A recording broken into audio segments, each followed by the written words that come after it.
Hello! Welcome to the continued disaster zone that is my studio. Today we're actually going to be talking about something way simpler than what you just saw. And yes, everything is still in build mode and it is crazy up on in here. But I'll take you behind the scenes a little bit more. I've gotten a ton done in the studio. If you want that, you just have to let me know in chat if you do. Welcome. I see Marco and Justin in the house. Check in. Let me know where you're watching from. If this is the first time you've ever seen me, welcome. Tell me a little bit about yourself. What is your content about? I'm gonna kind of do a little behind the scenes, I guess. But this is the camera that I want to focus on today and have a kind of just an open conversation about. So this is, it's not tight, sorry. This is the Facecam 4K, and there's an interesting thing about this, that it is actually has a lens that you can actually attach other filters to, because it's and that's the first, as far as I'm aware, that's the first webcam that has that capability. Now, if you've ever gotten like a Sony ZV-E10 on my recommendation, you can do filters there as well. As we kind of get through, I will definitely kind of dive into that conversation a little bit more. Tuning in from the sun. I mean, Phoenix, it's way too hot here. That's funny. So a little bit behind the scenes before we get to the face cam and conversations about lenses or lens filters and fun stuff like that. My hope is that I can help more of you actually be more confident on camera and kind of ease you into doing video. Because it's not always fun to look at yourself in high definition. So, but yeah, let me take you a little behind the scenes here. I'm still figuring out all of I don't have anything really set. I have all the cameras set up, so you can kind of see, I have a behind the scenes camera over there. And again, I don't want to hear anything about the cables. It is going to be insane here. My next step is to get my UPSs installed. That is to protect my gear. But then I have to start routing cables to exactly where they go. But I was getting everything in its place yesterday so that I could make sure I have all the right cable lengths. And I got this attached. This is my microphone, my overhead shot. Let me know how the audio sounds, by the way. I'm pretty sure I have it dialed in, but I hadn't spent a lot of time dialing it in. So how many UPSs? Well, I have three of them available to me. So we'll see how many it takes. I will likely be using at least two. I don't know if I'll do the third one, but audio is great, fantastic, as well as video too.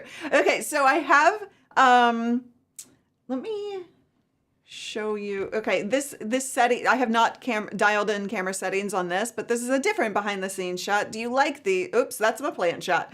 I still have to get like muscle memory with all of the buttons that I've got, because I have the Rodecaster video here. I have the Ecamm switch mini here, connected to a separate computer. This computer is coming into the Mac studio with the main computer. So anyway, this is not needed, by the way. This is absolutely not needed as a complicated setup. I do this for a few different reasons. We're going to focus today mostly on this face cam. Uh-oh. Oh, did I just buffer, or was that the face cam? Did the face cam just buffer on me? Let me know if you guys saw any buffering.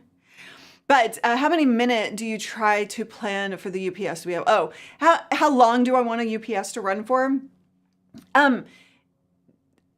It's not, I don't feel like it's vital that it that that it lasts like hours upon hours. Like I don't need a generator in here, you know, like it did freeze a bit.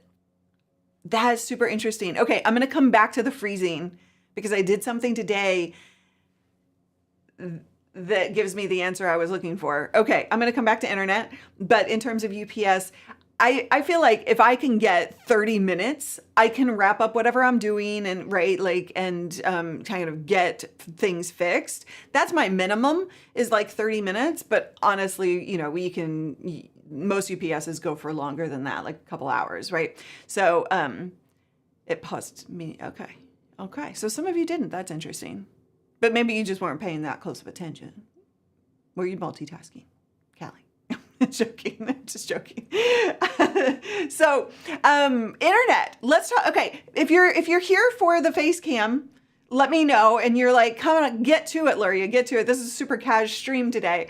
But if you're like, get to the Facecam already, then I will. Just let me know in chat. Just write Facecam. If you're like, come on, hurry it up. For those of you who are interested in a little bit more of a casual conversation, so internet, you guys know that I've been dealing with internet issues here in this new location. I'm coming up I'm like, what, 8 months in now? I don't know if I can continue to call it a new location. Facecam, Wheezy, okay. All right, I'll come back to internet for those of you who want to stick around for that. I will give you the lowdown on a story. So if I do buffer, know that I know now what it is, but we can have that conversation. All right, so let's talk about this Facecam. This is the Facecam 4K. And here's the interesting thing. So Facecams have been around a long time. They have the Facecam, they have the Pro. They came out with this one, and I'm just going to be totally honest with you guys. When I saw that it did filters, so this is a prime lens, essentially, and it's threaded. And so you can actually attach filters like this to the front of the camera, and different filters do different things. I have never really gotten into filters, even after doing video for 20 years. I know some of my peers love their filters, and I was kind of having some kind of geeky conversations with people like Thomas Frank, Dave Wiskus, and we were talking about filters after I got this in, because my brain went to, OMG, one of your biggest issues is showing up on video. Like I have a lot of people who are scared of video. I convinced them to get on video. They know they need to be on video, so they do it. Like I was talking to Amy Porterfield years and years ago, right? She was like, I hate doing video. I know it's gonna be the thing that I need to do, so I'm gonna go freaking do it anyway. But I will tell you, so many times I tell you what camera to get, a high quality camera like the ZV-E10, and then you get the lighting going, and OMG, I look like a monster. Literally, one of my students said those words to me fairly recently, over the last couple of weeks. I look like a monster. And oh my gosh, that broke my freaking heart, because you don't look like a monster, first of all. And abso-freaking-lutely, I can get you past that mindset. In my coaching programs, we work on that stuff a lot. But if you are not showing up on video because you hate how you look, the wrinkles, the pores, and I'm going to show you a couple of examples here of what this does. But if that is stopping you, I don't want that. And I don't like software filters like Zoom gives you, because it does look fake. It doesn't look great. And I want to help you get over those hurdles faster. And so that story lends itself to when I got this in my hands, or when I saw it, I thought, wow, filters. Like, I know what filters can do. I'm not an expert on filters, I will say this. So I've been doing some research on them and talking to my geekier friends about specifically camera filters. But I thought, wow, if a diffuser could soften kind of the skin in a more natural, organic way, which is what these things do. That's what their purpose serves. Like, there are a bunch of different filters that do different things, and I can talk you through that.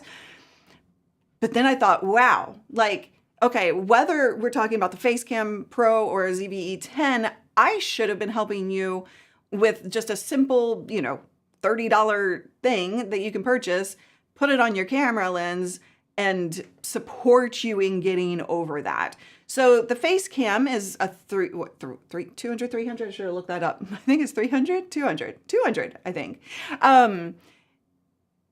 So this is a $200 camera.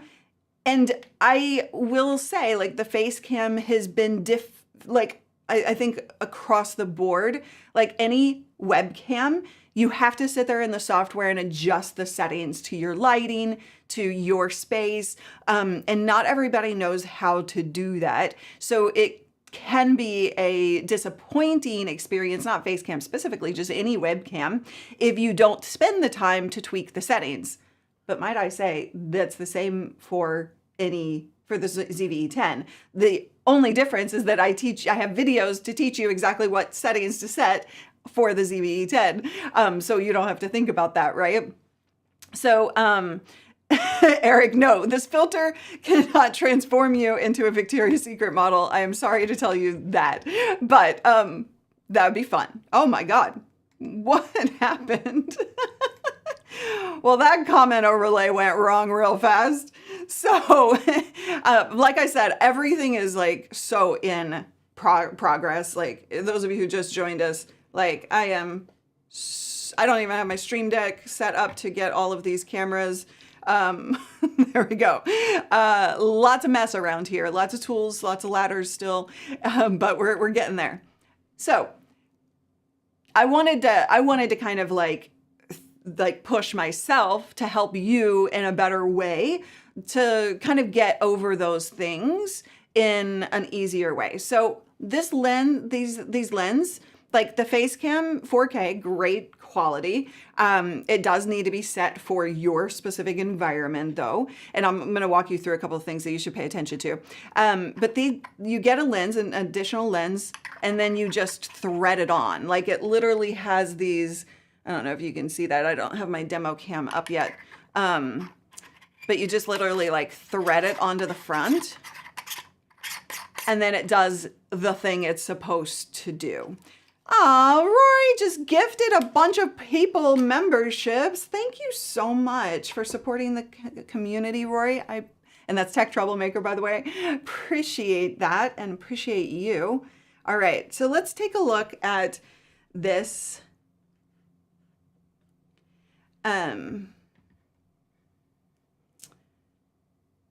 I forgot what I was doing. Oh, we're going to the, because I don't have anything set up, I'm like, where is everything yet?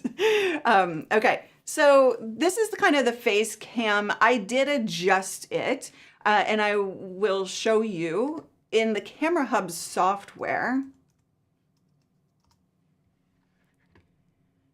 Just waiting for that to open. I thought I had it open, but it's coming. All right, so, and that freezes the Camera Hub software opening, I think, because I'm showing there we go. Okay, so in the Camera Hub software, we need to make adjustments. I'm just moving some things around here. Options, we're gonna go into demo mode. So this is the Camera Hub software. So like natively, I'm just gonna go back. Let's see if we can reset. Reset. Oh, that's not it. There we go. I didn't change anything on that. Okay, so this is it kind of like out of the box. I think I reset everything. So we've got 1080 60. This is the other thing that the Facecam 4K does is 1080 60. There aren't a lot of webcams out there that do 60. So that's it native. And then of course we want to do things. Oh, sorry, this has the filter on it. I wasn't supposed to show it to you. Hold on, let me take the filter off. This is what it looks like when you're watching somebody take a filter off. All right, this is it native. And it has native in the software,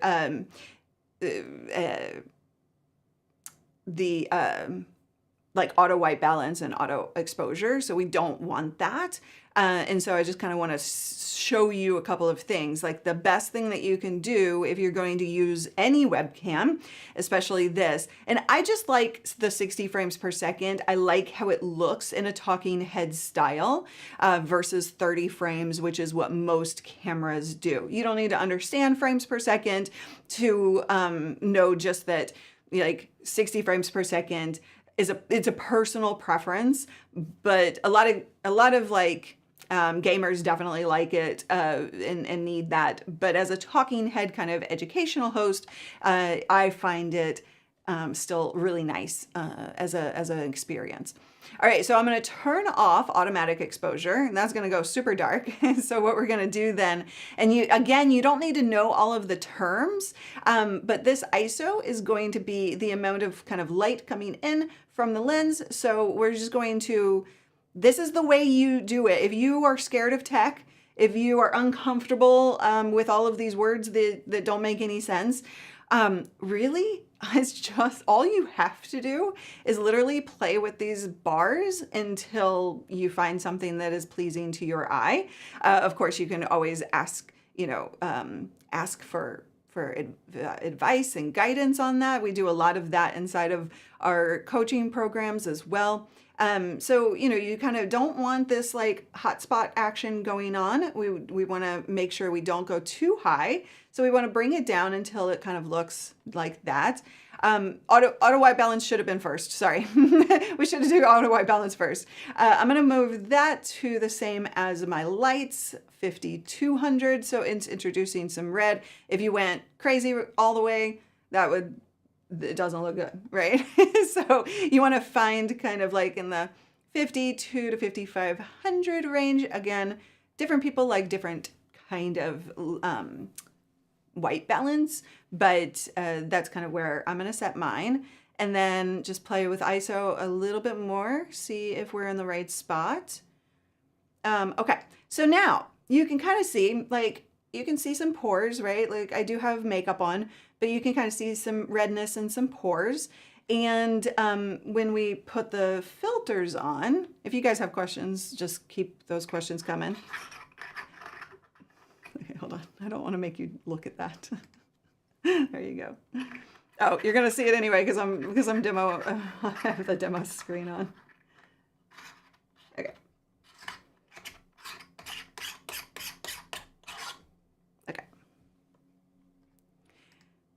So then this is one of the lenses. And I know it's kind of hard to like see because these are subtle differences. So there are diffusion lenses. There are, looking at my notes. Hold on. Like I said, like I'm kind of teaching myself lenses as well now because I want to help you understand them a little bit more and simplify. Because like filters are just a broad topic that is a squirrel chase. So I will help you understand those if this is something that you want to. But there's diffusion filters, there's neutral density filters, and the difference is that they're going to either soften your skin. Whoop. Okay, I'm super curious. Is it only doing this on? I wonder if it's the port I have it plugged into. But it's soften your skin or like deal with lights in the background. If you guys have lights in the background, like you can see like accent lights in the back, or you have LED lights like this, and you can actually see those on your set. That actually, like some of the different filters can kind of soften those effects or diffuse the light. If you're dealing with glare from your front lights, some of the filters can help with that as well, because it's going to soften what's coming in and what's being reflected from your glasses, for instance. So those are all the things that I'm kind of digging into to help you. But I want to know from you guys, especially if you're like, I really don't like seeing myself on video, then talk to me. I want to hear from you. Is this kind of idea potentially helpful for you? Should I pursue it? Now you see my wrinkles of my hands. Thank you.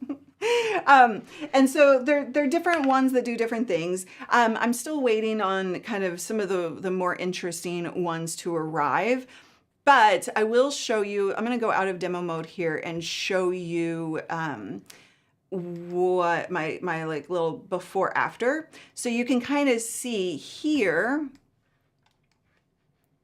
Sorry. So you can kind of see it, like, again, it is subtle, but you can see there's a little bit of red on the without filter. And then you can see how that softens my skin with the filter. I know it's hard when I'm like putting them on, taking them off, but that's like, this is kind of the output of this concept of why you would want to filter. It's subtle, but and that's what I like about it, because it isn't that fake filter stuff that like Zoom and apps give you, where it's actually much more natural and it can help you feel more comfortable. So Roy prefers the before filter. See, this is the difference between, and of course, when you get a filter on, you need to adjust your like settings, your camera settings and stuff. And of course, lighting does wonders as well. And I did not change my lighting specifically for the Facecam. I have my lighting set for this camera up here, the Sony ZV-E10 Mark II. So like, but you can see like the effect of lighting alone, I don't have a filter on that camera. And the lens that I'm using there as well is helping give that more softer effect. So that's kind of my goal, is like, do I have to tell you to buy a Sony ZV-E10, or can I tell you to buy a $200 camera, get a filter, and be done with it, right? Like, where's my line here? That's what I'm exploring and experimenting with, and what I want, especially like to hear from you on, especially if you do show up on video and you're like, ugh, I really feel uncomfortable with how I look. I don't like that.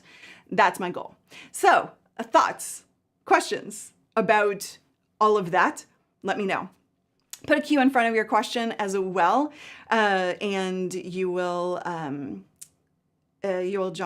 get into my queue to make sure that I see it. All right, subtle but softer, as more mature females like that. Yeah, that is Wheezy. Wheezy, what's your? I feel like I should know your name. What is your real name? Just so if you don't mind me calling you by your real name and trying to remember that. I've been using my DJI Action Cam 5 Pro. I use number 7 TV makeup for forehead.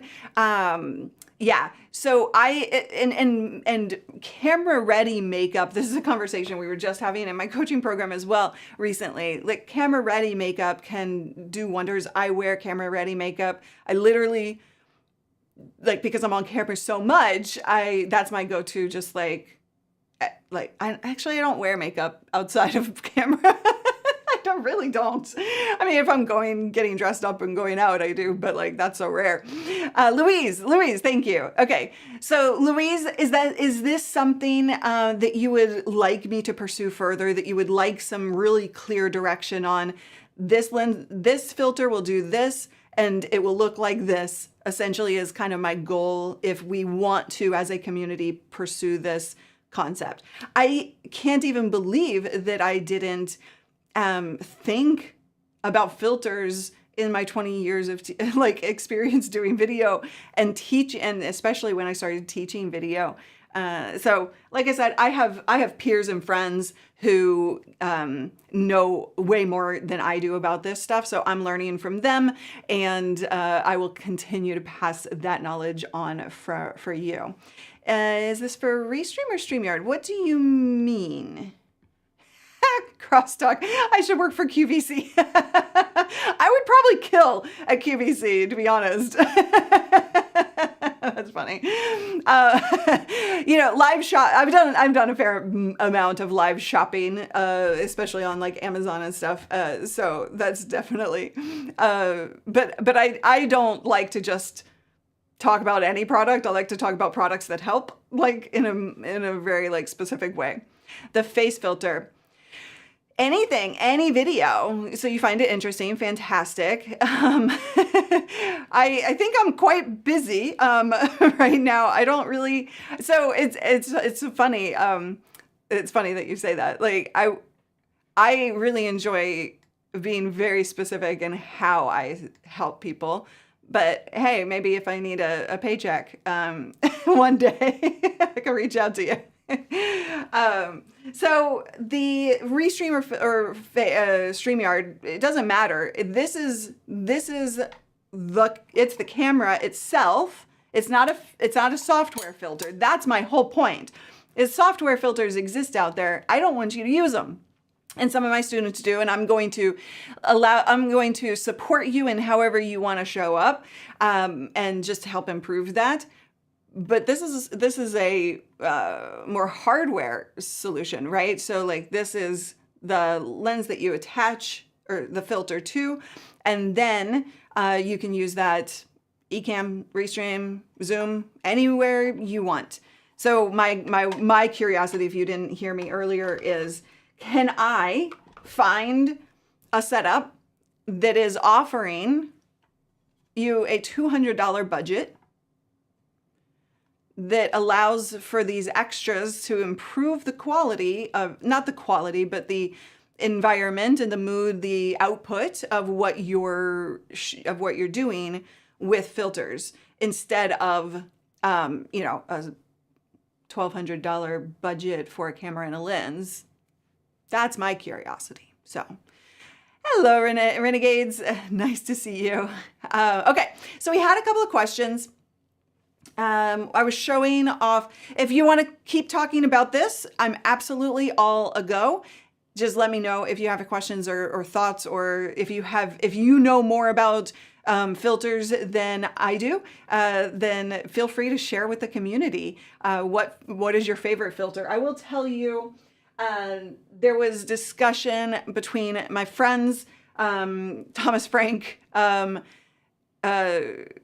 who else was in that conversation? Dave Wiskus and Trace Dominguez, who was kind of like giving me some like of their favorites. Their favorites are the Moment Cinebloom 10%. If you're not ready to buy, don't worry about that. And the Pro Mist 1/8, but I'm getting the feeling, and I'm going to try out the Cinebloom. So the Moment Cinebloom 10%. There's a 10 and there's a 20. The 10 is a little bit more subtle, and then the 20 allows you to get a little bit more of a drastic difference. But yeah, so I've got a nap. All right, so I was showing the like kind of behind the scenes section, and Justin asked, have seen a Rodecaster go into reboot loop for up to an hour when it powers on and then it works great. Happens every time. Have I seen that? No. Did you check the firmware? Like, I would first check firmware update on that, make sure that it's up to date. I haven't experienced that at all, but I do know that they were working on the firmware not too long ago.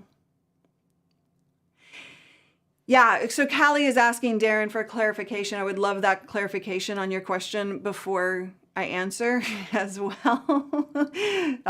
Platform, okay.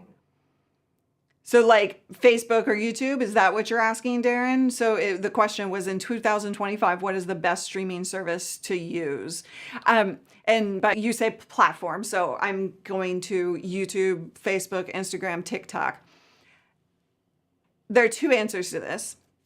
One, where's your audience? Seriously? Sorry for clapping in your ears, guys. Where's your audience? Like, all of the streaming platforms, honestly, they're mostly similar at this point. There used to be a drastic difference between some, but it's all developed in a way that just, like, I will say the second answer is YouTube is technically better. So for example, I can buffer because of my internet issues. I can have like a drop of like packet loss, if that means anything to you. But my internet can drop out, and YouTube can hold that stream better than other platforms can. Especially Zoom. Like Zoom, I just freeze and then kind of reconnect eventually. But I will say from a technical perspective, YouTube is definitely the best right now, and in stability, really, right? Because the infrastructure Google has, they can. But from an audience perspective, it really doesn't matter, because you're not going to see, outside of little things like that, you're not going to see a difference for the most part. I actually buffered as I said buffered. That's hilarious. Oh, StreamYard, what's better for live stream? So that's what we're talking about. So software or system to actually get your stream out there. I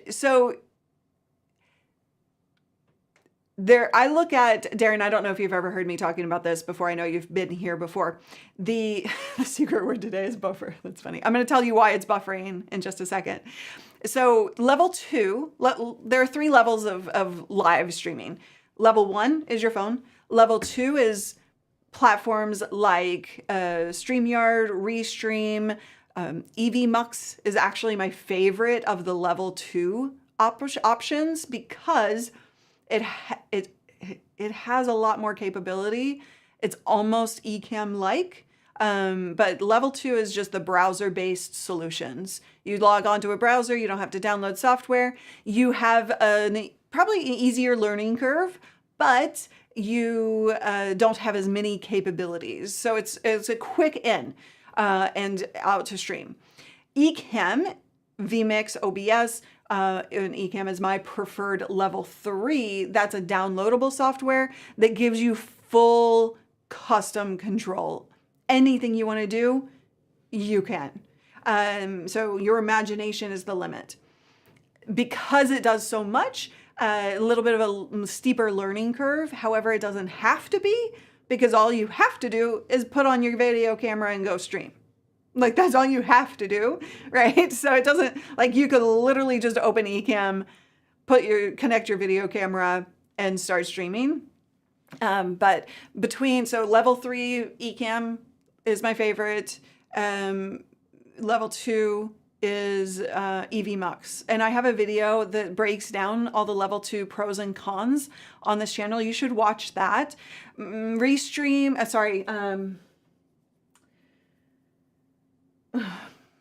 Riverside. I was like, it's an R. Riverside is actually doing more than they were at the time of shooting that video. So it's also worth a look at. And I need to get my hands into Riverside a little bit more as well. Both evmux and Riverside, I am very interested in the future of those 2 platforms specifically.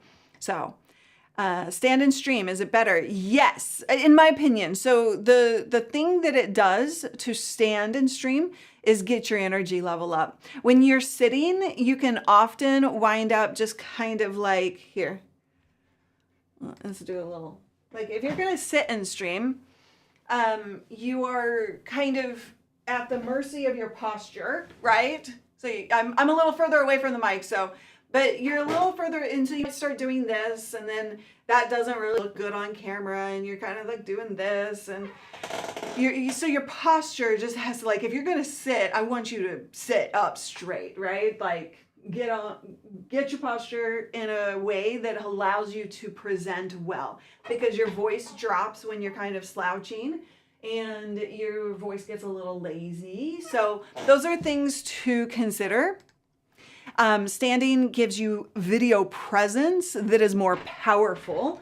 Energy, voice, expressions all occur in a better way, more and the reason we care about video presence, just to be clear, is it's about communication.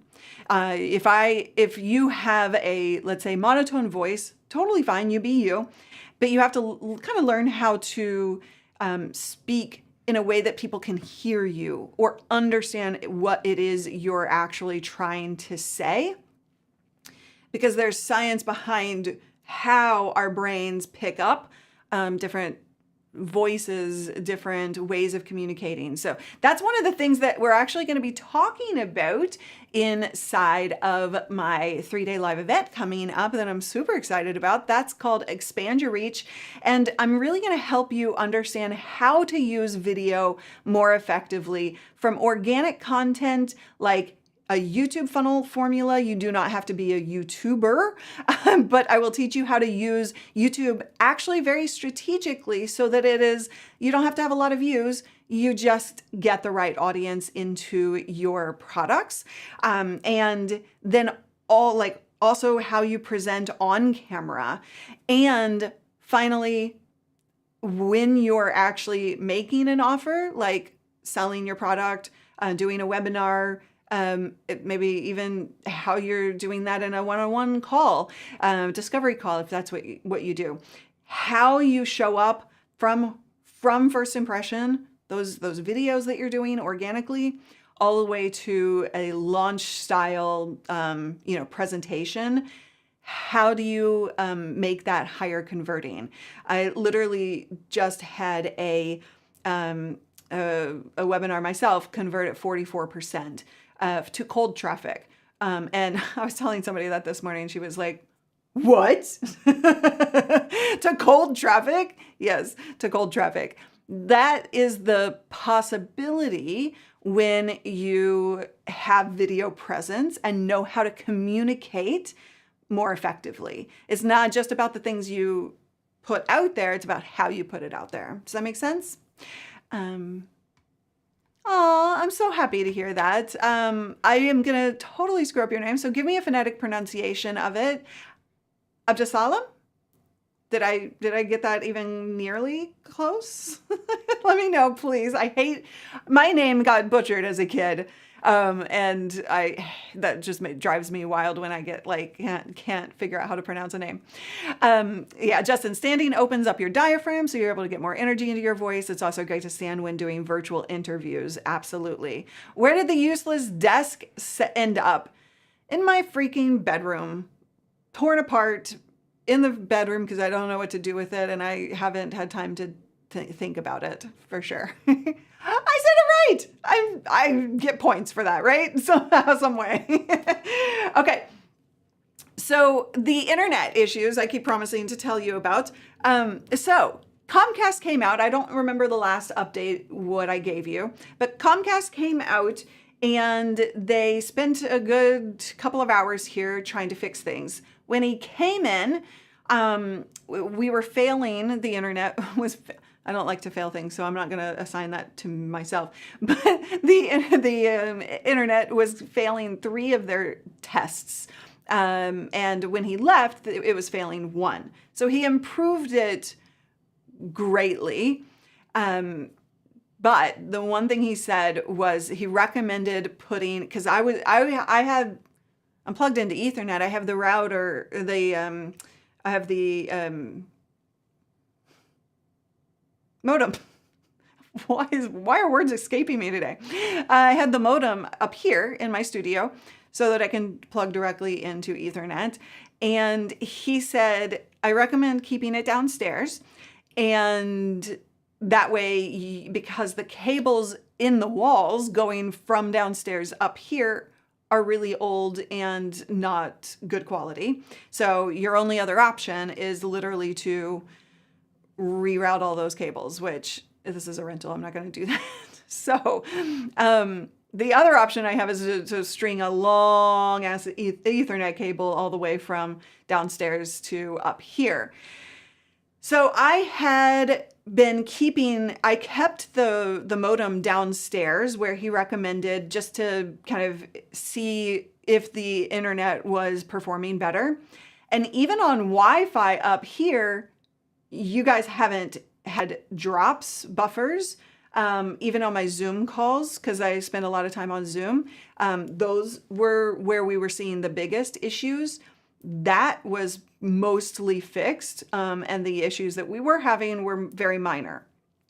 This morning, I knew I was streaming, so I moved the modem into here, plugged into Ethernet, and guess what?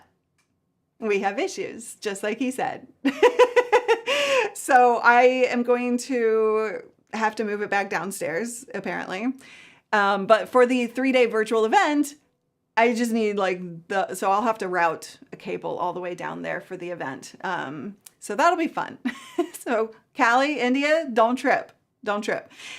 So yeah, that is what we're doing at the event, is talking about video presence from the organic content all the way through to your launch offers, and how you show up more effectively in high converting way. That builds trust. It's not just about money. It's like, the reason that it's high converting is that it's about trust and connection with your viewers. And so that's the really important part, unlocking your personality in a way that can do that. Not show up as me, but show up as you, fully you, so that you can build trust with the right audience who just freaking love you to death. So that's what we're going to cover. I would love for you to come and do that with me. That is happening August 20th to the 22nd. So show up, put that on your calendar. It's 8 to 5, August 20th, 21st, and 22nd.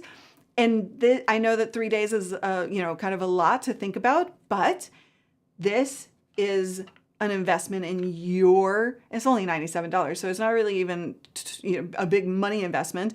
It's a time investment into your ability to have the biggest impact possible in your life and in your work, so that you can then go out and help more people.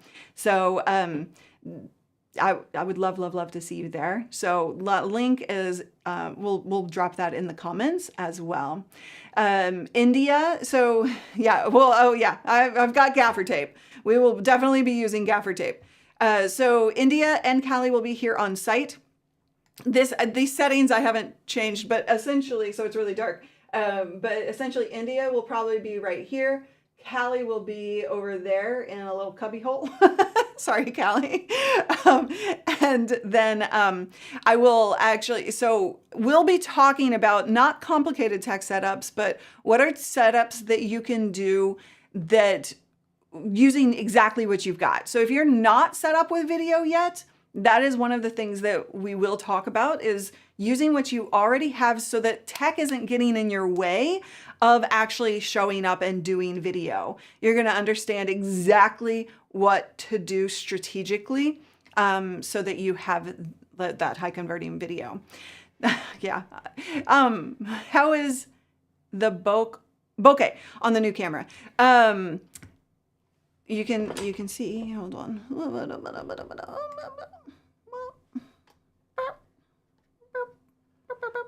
Hi. It's I feel like my forehead gets enhanced, but it's about stepping back. So let's see. I think this is, I didn't actually look into that. I don't think it's got a heavy bokeh capability. Actually don't see. Can somebody look up, I wonder if it's like a 3.5, maybe it says it. Hold on. Can somebody look that up real quick, what the aperture is? Yeah, that's not something I actually looked at. I don't think it's on here. Oh, okay. I thought that camera was live. I was like, no. Whiplash. flash? Yeah, somebody look that up for me and drop that in the comments, please. Justin, you said earlier that you hadn't checked the client's firmware on the Rodecaster. I would have them do that. It's very, very easy. You just go into the settings, but you can look that up too. But yeah, have them check that. I would think that would be the number one reason for the issue that you're having. All right, you guys, I'm gonna go continue working on this live event that we have coming up. Come hang out with me. If you have questions about whether you're a right fit for it, or you have a reason why you don't want to join that, will you email me, support@livestreamingpros.com, or DM me on Instagram. Let's have a conversation. I will always tell you it's not a right fit when it's not a right fit. I don't want your money. And we charge the $97 just because it commits you like to showing up, right? Like people for free, they're not going to show up and do the work. And that's just a kind of a proven thing. So it's a low cost, but I just want you to actually commit to showing up and doing the work. We're going to do it with each other. Like you are going to have me walk you through that whole process. So yeah, let's see. Okay, that Boca, that's weird. That's a weird thing. Okay. All right, you guys, thank you for hanging out with me. Marco was really upset that we didn't dance it out last week. So we're going to do that. No stream this Thursday because I actually have a coaching call to do. I have to find my window because I have nothing set properly yet. All right, you guys ready? Put those dancing shoes on. We're going to dance this baby out. Thank you for your questions. If you have thoughts about the Elgato 4K, let me know, and I'll continue to work on specific things, trainings on not teaching you all of the things, but like only what you need to know to get the results. Again, my goal is, can I recommend a $200 camera with the right lens, the filter, to get you great looking quality video. That's where I am. I don't have a total answer yet, but it's looking good, or in the right direction. Okay, have a wonderful day, everybody. Love you. Which song do I want?